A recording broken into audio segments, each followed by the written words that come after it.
తెలుగువారి number 1 choice Telugu matrimony.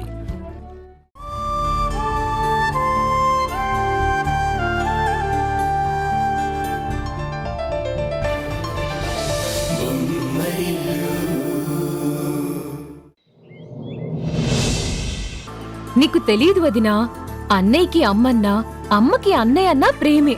కానీ బెట్టుతో అన్నయ్య, మెట్టు దిగని అమ్మ, అంతే. వీళ్ళ మధ్య ఆ గ్యాప్ పూడ్చేదాకా ఇద్దరూ కలవరు. కరెక్ట్ గా చెప్పావు. అది సరే అన్నయ్య, తరుణ్ అన్నయ్యకి నువ్వేం చెప్పావు? చిన్నదినకి క్షమాపణ చెప్తే తప్ప ఇంటికి రానన్నావంట కదా. హారిక వదిన చెప్తేనే నాకు తెలిసింది. అమ్మ బాగా హర్ట్ అయిందంట. అన్నయ్య చెప్పిన దాంట్లో తప్పే ఉంది. తప్పండి. అసలే బాధలో ఉన్న అత్తయ్య గారు ఎంత ఫీల్ అయి ఉంటారో నాకు తెలుసు. బావగారు అలా చెప్పడం పెద్ద తప్పు. నువ్వెందుకంత రియాక్ట్ అవుతావు? వాళ్ళకి మన అడ్రస్ చెప్పకూడదని, హ్యాపీగా ఉన్న మన ప్రపంచాన్ని డిస్టర్బ్ చేయడం ఇష్టం లేక అన్నయ్య అలా చెప్పుంటాడు. ఏదేమైనా బావగారు అలా మాట్లాడి ఉండాల్సింది కాదండి. సరే, ఆ టాపిక్ వదిలి. వదిలేయడం కాదు, నేను నిన్ను సూటిగా ఒక విషయం అడగాలనుకుంటున్నాను. పర్మనెంట్ గా అమ్మని నాన్నని వదిలేసి ఇలా విడిగానే బ్రతకాలనుకుంటున్నావా?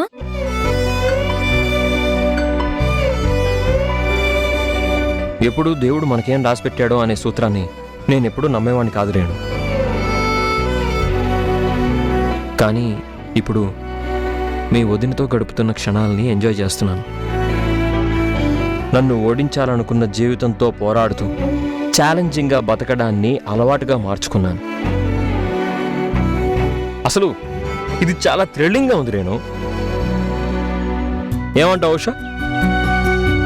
మీరు హ్యాపీగా ఉండడమే నాకు కావాలి. నిజమన్నయ్య, ఉన్న దాంట్లో ఆనందంగా బ్రతికే వాళ్ళు కొందరైతే ఎంతున్నా ఆనందించకుండా ఇంకేదో వెతుక్కోడానికో మరేదో కొనుక్కోడానికో ప్రయత్నించే వాళ్ళు మరికొందరు. అబ్బో, నువ్వు కూడా మంచి ఫిలాసఫీ చెప్తున్నావే. చెప్పు, ఈ రోజు నువ్వు మా చీఫ్ గెస్ట్వి. అదే మీ అన్నయ్య బర్త్డే రోజు ఏం తినాలనుకుంటున్నావు? నా చేతి వంట టేస్ట్ చేసి చాలా రోజులైంది కదా. ఈ రోజు మధ్యాహ్నం లంచ్కి ఏం ప్రిపేర్ చేయమంటావు? కానీ ఒక్క విషయం, మీ గొప్పింటోళ్ళ స్థాయిలో మాత్రం ఫుడ్ ఉండదు. దానికి ప్రిపేర్ అవ్వు చాలు. వద్దుదినా, అలా మాట్లాడకు. మీరు కలిశారు, ఇలా బ్రతకడంలో ఉన్న ఆనందాన్ని ప్రత్యక్షంగా నేను చూసే అవకాశాన్ని కల్పించారు. ఈ జంట ఎప్పుడూ ఇలాగే ఆనందంగా ఉండాలని ఆ దేవుణ్ణి ప్రార్థిస్తానే తప్ప ఫుడ్ ఎలా ఉందని పట్టించుకోను. సూపర్, డిక్లేర్ చేసిందిగా మారేను. ఏం ప్రిపేర్ చేస్తావో నాకు తెలీదు. నా చెల్లి నేను ఇక్కడే కూర్చొని ఉంటాం. వంటగదిలో నుంచి మొత్తం వర్కౌట్ చేయి. ఈలోగా 2-3 పాటలు పాడి మా చెల్లిని ఎంటర్టైన్ చేస్తాను. అలాగే, నేను రెడీ చేస్తాను. అన్నయ్య, నీ పాట విని చాలా రోజులైందిరా, ఓ పాట పాడరా. మీ వదిన్ని వంటగదిలోకి పంపించడానికి నేను అలా అన్నాను. ప్లీజ్ అన్నయ్య, పాడు. ఆ పాటలు పాడినందుకే నేను ఇక్కడున్నాను. మళ్ళీ పాడితే ఇంకెక్కడికి వెళ్తానో ఏంటో నాకే తెలీదు. పాటల సంగతి వదిలేసి నీ లండన్ ముచ్చట్లు చెప్పు.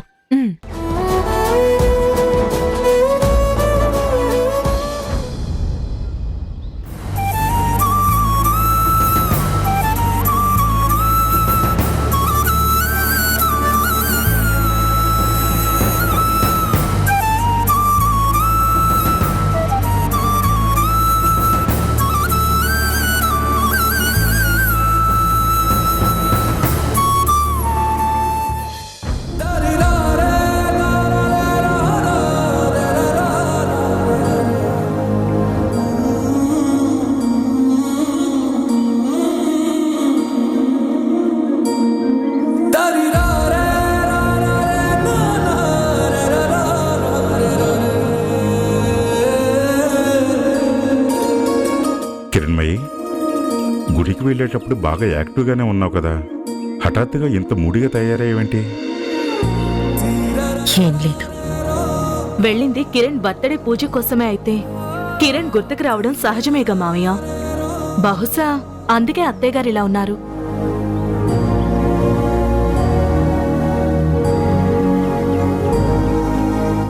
అత్తయ్య, మీతో పాటు గుడికొచ్చే గొప్ప అవకాశాన్ని చేజార్చుకున్నందుకు ఈ 2 గంటల నుంచి నేను ఎంత బాధపడుతున్నానో మీరు ఊహించలేరు.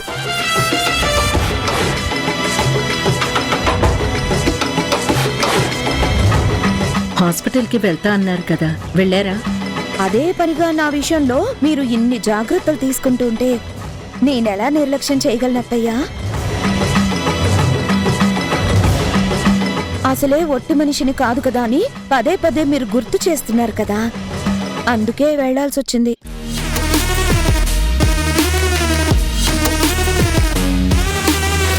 అప్పటికి నేను సంజయ్కి చెప్తూనే ఉన్నాను, ఈ రోజుకి వదిలేద్దాం. కిరణ్ బర్త్డే సందర్భంగా అత్తయ్య మావయ్యలతో నేను గుడికి వెళ్తాను అంటే సంజయ్ వింటే కదా ప్రాణాలు తీసేశాడు. అందుకే వెళ్ళాను.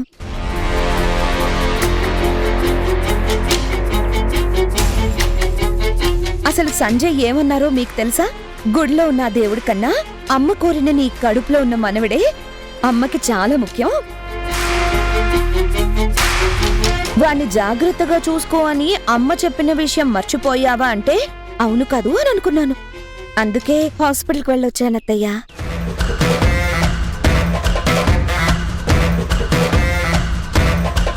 డాక్టర్స్ ఏమన్నారు? మీరు నా విషయంలో, నా డైట్ విషయంలో ఇంత ఫాలో అవుతూ ఉంటే ఇంక నాకేం సమస్య అత్తయ్యా? డాక్టర్స్ చెక్ చేశాక అంతా ఓకే అని చెప్పారు కదా?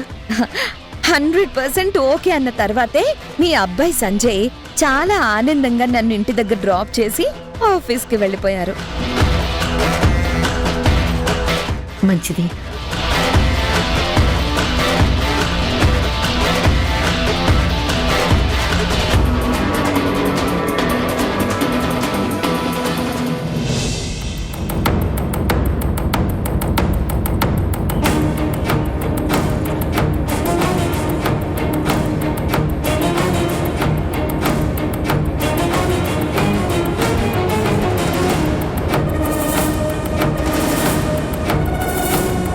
అయ్యో అమ్మగారు, మీరు ఈ పనులన్నీ చేస్తుంటే మరి మేమేం చేయాలి?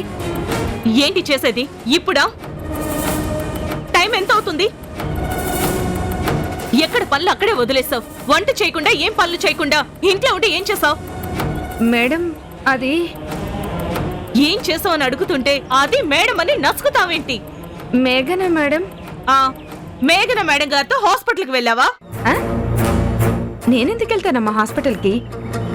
మేఘన మేడం అంటావు, నేనెందుకు హాస్పిటల్కి వెళ్తానంటావు. మేఘన అక్క హాస్పిటల్కి వెళ్తే నువ్వేం చేసావు? అసలు మేఘన మేడం అని ఎందుకన్నావు? మేఘన మేడం హాస్పిటల్కా? పొద్దుటి నుంచి నాతో ఎన్ని పనులు చేయించిందో తెలుసా? అది సర్దిపెట్టు, ఇది సర్దిపెట్టు, ఆ పని చేసి పెట్టు, ఈ పని చేసి పెట్టు అని అన్ని పనులు చేయించుకుంది. చేసి వచ్చేసరికి ఈ టైం అయింది. మరి హాస్పిటల్కి వెళ్ళానంది వెళ్ళలేదా? హాస్పిటల్ లేదు, గడిది గుడ్డు లేదు. నాతో పనులు చేపిస్తూ ఒకటే ఫోన్లు, ఒకటే నవ్వులు. అవునా? సరే సరే, ముందు వంట పని చూడు నువ్వు. అలాగే మేడం.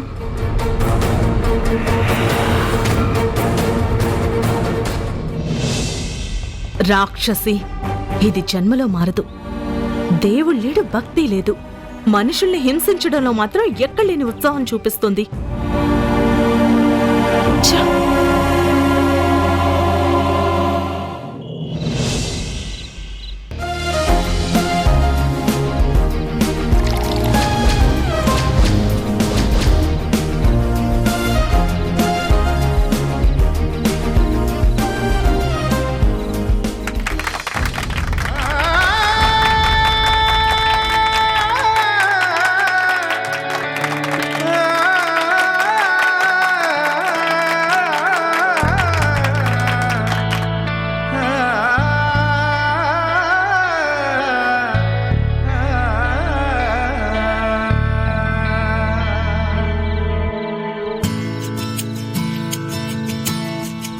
పాటంటే ఇష్టమైన నాకు నెల జీతం కోసం పాడే అవకాశం ఇలా ఇక్కడొస్తుందని ఊహించలేకపోయాను.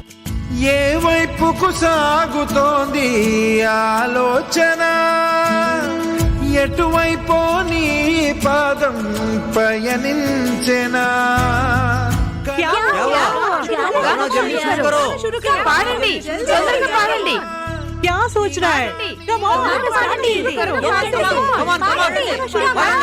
నిలకడగా నువ్వు నీతో లేనంటూ అలా అలజడిగా అటు ఇటుగా తడబడితే అలా నిలకడగా. సాధారణంగా అందరూ మనుషులు ఒక్కో స్వరాన్ని ఒక్కో జన్మలో పొందుతూ ఉంటారు. మనలాంటి కొందరు మాత్రమే 7 స్వరాలను ఒకే జన్మలో పొంది సంగీత సాధన చేస్తారు. ఎక్కడికి పరుగు, ఎక్కడుంది నీ వెలుగు, ఎక్కడికి నీ పరుగు, నీ మనసుని అడుగు. ఎక్కడికి నీ పరుగు, ఎక్కడుంది నీ వెలుగు, ఎక్కడికి నీ పరుగు, నీ మనసుని అడుగు. పాటలు పాడే ఉద్యోగం, కానీ ఎక్కడ, ఎందుకు, ఏంటి ఇలా ఏమీ నన్ను అడగకూడదు.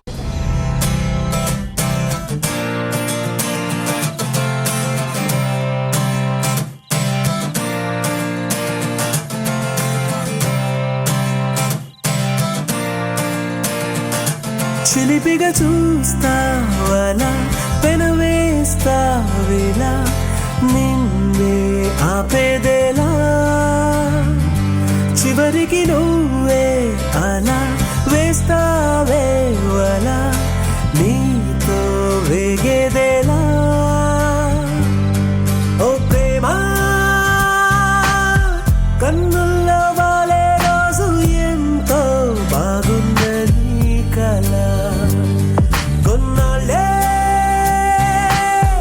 అందంగా ఊరిస్తోంది, ఆపై చేదెక్కుతోందిలా. కడదాకా ప్రేమించే దారేదో పోల్చేదేలా, చిలిపిగా చూస్తావలా, పెనవేస్తావేలా, నిన్నే ఆపేదేలా, చివరికి నువ్వే అలా వేస్తావేవలా, నీతో వేగేదేలా.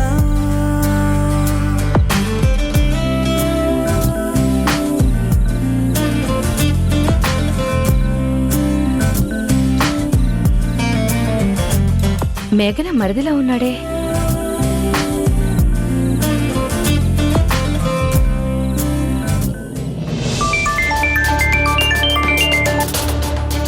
హాయ్ సరు, ఏంటే ఈ టైంలో గుర్తొచ్చాను? సర్ప్రైజ్లు అనేవి ముహూర్తాలు చూసుకుని చెప్పరే. సర్ప్రైజా? ఏంటది? మీ మరిది కిరణ్ ఉన్నాడు కదా, ఇప్పుడు ఇక్కడ ఉండడం లేదులే. ఇప్పుడు ఎక్కడున్నాడో నాకు తెలుసు. ఎక్కడున్నాడు? ఇక్కడే ఉన్నాడు. ఇక్కడంటే పబ్ లో. ఏంటి, తాగుడు అలవాటైందా? లేదు, పబ్ లో పాటలు పాడుతూ మమ్మల్ని అందరినీ ఎంటర్టైన్ చేస్తున్నాడు.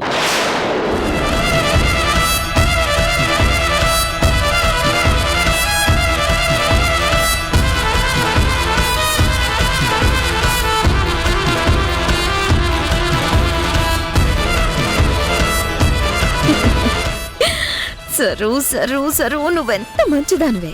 దేనికే? ఇవాళ నువ్వు పబ్కెళ్ళి చాలా మంచి పని చేసావు తెలుసా? అదేంటే, మీ మరిదికి ఏం అవసరం ఇక్కడ? అదంతా నీకు కలిసినప్పుడు చెప్తాను. ఇప్పుడు మాత్రం ఈ గుడ్ న్యూస్ ని ఆయనతో పంచుకోవాలి. ఉంటాను, బాయ్.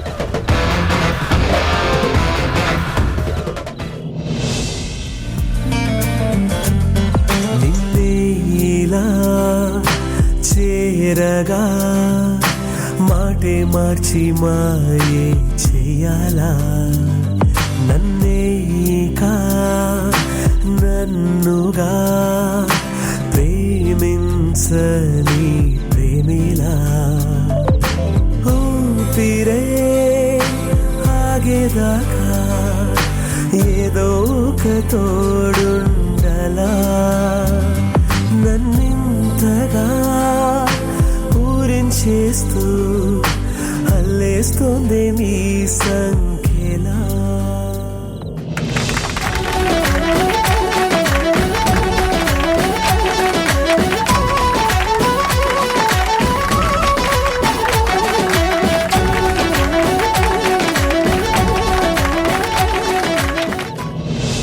ఏంటి నా తమ్ముడు పబ్లో పాటలు పాడుతున్నాడా? అవునంట, కళ్ళారా చూసిన నా ఫ్రెండ్ కాల్ చేసి చెప్పింది. బ్రతకడానికి వాడికి ఉద్యోగం కూడా దొరకలేదా? నేను దొరకనిస్తేగా. వాడు ఎలాంటి ఇంట్లో పుట్టాడు, ఎలా పెరిగాడు? అమ్మ వాడిని ఎంత ప్రేమగా పెంచింది, ఇంత ఆస్తుంది, ఇందరం ఉన్నాం. వాడికి ఇలాంటి పరిస్థితి రావడం ఏంటి మేఘనా? తల్లిని కాదని భార్య కావాలని వెళ్ళాడు కదా, అనుభవిస్తున్నాడు. మేఘనా, నువ్వు అలా మాట్లాడుకో, నేను వినలేను.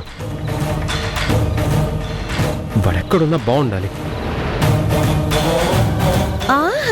రక్తపాసం లాగుతుందా? దేవుడు మన వైపు ఉన్నాడు కాబట్టి సమయానికి అడ్డు లేకుండా కిరణ్ని వెళ్లేలా చేశాడు. లేదంటే మనం అనుకున్నది సాధించడానికి అడుగడుగున అడ్డుపడేవాడు. ఈ గొడవలన్నీ ఎందుకని అత్తయ్య మీకిచ్చిన పవర్ లాగేసుకునేది. అన్నీ మన మంచికి అనుకుని కొన్ని చూసి చూడనట్టు, తెలిసి తెలియనట్టు ఉండడం నేర్చుకోవాలి. అవన్నీ వేరు, మన స్వార్థం వేరు, నా రక్త సంబంధం వేరు. ఈ విషయం తెలిస్తే అమ్మ ఎంత బాధపడుతుందో తెలుసా? సంజయ్, నువ్వు చాలా ఎక్కువగా ఆలోచించి మనసు పాడు చేసుకుంటున్నావు. ఆ ఉష చేసిన పనికి వదిలేయాల్సింది పోయి వెంటేసుకొని వెళ్ళాడు. ఇక్కడ ఉండగానే స్వేచ్ఛగా తిరిగిన ఉష బయట ఎలా ప్రవర్తిస్తుందో ఎవరికి తెలుసు? షడప్ మేఘనా, ఉష ఎన్నటికీ తప్పు చేయదు, నా తమ్ముడికి ద్రోహం చేయదు. సాటి ఆడపిల్ల శీలం మీద నింద వేయడం తప్పు. ఇంకోసారి నా ముందు నా తమ్ముడి భార్య గురించి తప్పుగా మాట్లాడితే బాగుండదు. మంచిది, అలాగే సంజయ్. మీరు చెప్పారు కదా, ఇక నుంచి నా హద్దుల్లో నేనుంటాను. మీ తమ్ముణ్ణి, మీ మరదల్ని తీసుకొచ్చి ఈ ఇంట్లోనే పెట్టుకోండి. ఇంకోసారి సొంతంగా నేను ఎదగాలి, నన్ను నేను ప్రూవ్ చేసుకోవాలనంటే నేను మాత్రం ఊరుకోను. ఏదో నేను నా స్వార్థం కోసం మాట్లాడుతున్నట్టు నా మీద అరుస్తున్నారేంటి? నేనేమన్నా కల్పించి చెప్పానా? అత్తయ్య నమ్మారు. ఇలాంటివన్నీ మీ మగవాళ్ళ దాకా రావడానికి చాలా కాలం పడుతుంది. ఇంక టాపిక్ ఆపుదావా?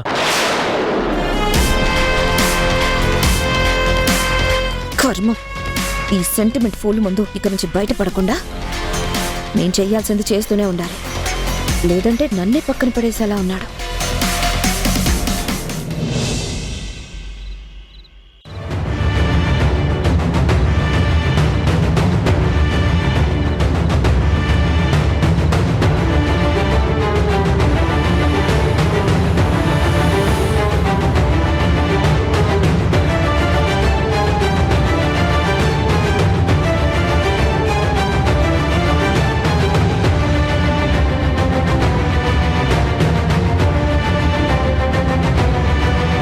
ఇప్పుడు టైం ఎంత అవుతుందో తెలుసా? 7 o'clock అవుతుంది. ఇప్పటిదాకా ఫ్రెండ్స్తోనే ఉన్నావా? అవునమ్మా, అక్కడే ఉన్నాను.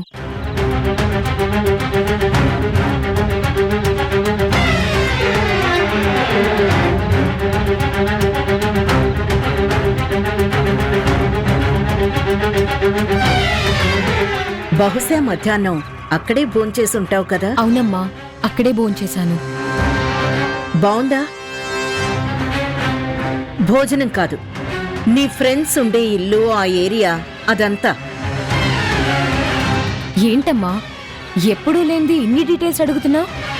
నీ అబద్ధాలకి ఒళ్ళు మండి నిన్నింతలా నిలదీస్తున్నాను. నిజంగా నువ్వు మీ ఫ్రెండ్స్ దగ్గరికే వెళ్ళావా, లేక మీ అన్నయ్య దగ్గరికి వెళ్ళావా? మీ అన్నయ్య పాయసం తింటుంటే పక్కన నిలబడి తెగ రియాక్ట్ అయిపోయి ఆ తర్వాత నా దగ్గరకొచ్చి నా ఫ్రెండ్స్ వచ్చారు, టెంపుల్లో కొంతసేపు వాళ్లతో స్పెండ్ చేసి వస్తాను అని చెప్పడం అబద్ధం కాదా? అంటే అమ్మా, అది మాట్లాడుకో. ఎందుకు మీరందరూ నాతో అబద్ధాలు చెప్తూ మాయ చేస్తున్నారు? కిరణ్మయి, ఎందుకలా అరుస్తున్నావు? మీకు తెలుసా రేణు ఎక్కడికి వెళ్ళిందో, ఎక్కడి నుంచి వస్తోందో? అవును నాన్నా, నిజానికి నేను ఫ్రెండ్స్ దగ్గరికి వెళ్ళలేదు. కిరణ్ అన్నయ్యని కలిసి వాళ్ళ ఇంటికి వెళ్ళాను. వాడు నీకు కనిపించాడా?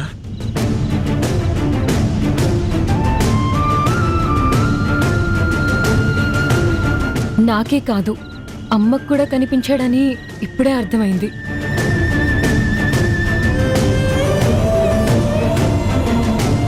నిజమా? ఎక్కడమ్మా? టెంపుల్లో. ఓహో, ఆ విషయం మీ మమ్మీ నాకు చెప్పలేదు, కానీ అప్పటి నుంచి చాలా మూడిగా ఉంది. అదేనా కారణం? అవునా కిరణ్మయి?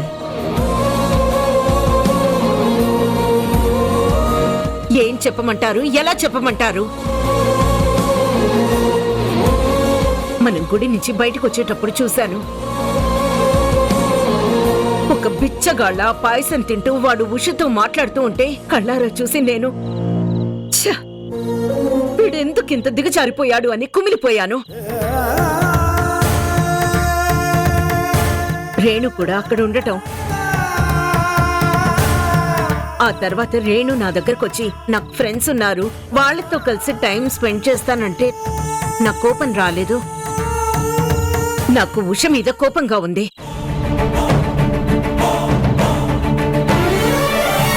వాడు నా స్థితికి దిగజార్చింది అదే కదా. అయినా రేణు కలిసింది దాని అన్నయ్యని, నేనెందుకు ఆపాలి? అందుకే ఓకే అన్నాను. అసలు వాడు ఎంత దీనమైన పరిస్థితుల్లో ఉన్నాడో తెలుసా? లేదమ్మా, చాలా ఆనందంగా ఉన్నాడు.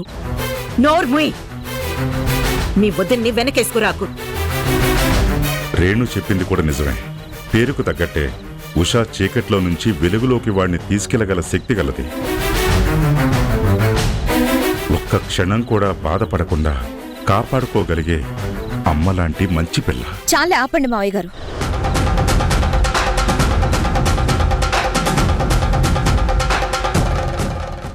పదండి వెళ్దాం. ఎక్కడికి? నా కొడుకు పబ్లో పాటలు పాడటం ఏంటండి? అయితే వాడు పాడటానికి వీల్లేదు. అంటే? వాడు కడుపు నిండా అన్నం తినడానికి వీల్లేదని అర్థం నాన్న. నేను వాడికి తల్లిని. అందుకేనా వాడిని ఇంట్లోంచి తరిమేశావు? ఇంతకి మరిది గారు ఎక్కడా కనిపించట్లేదు. రాత్రి బాగా లేటుగా వచ్చారు, నిద్రపోతున్నారు. రాత్రి పబ్లో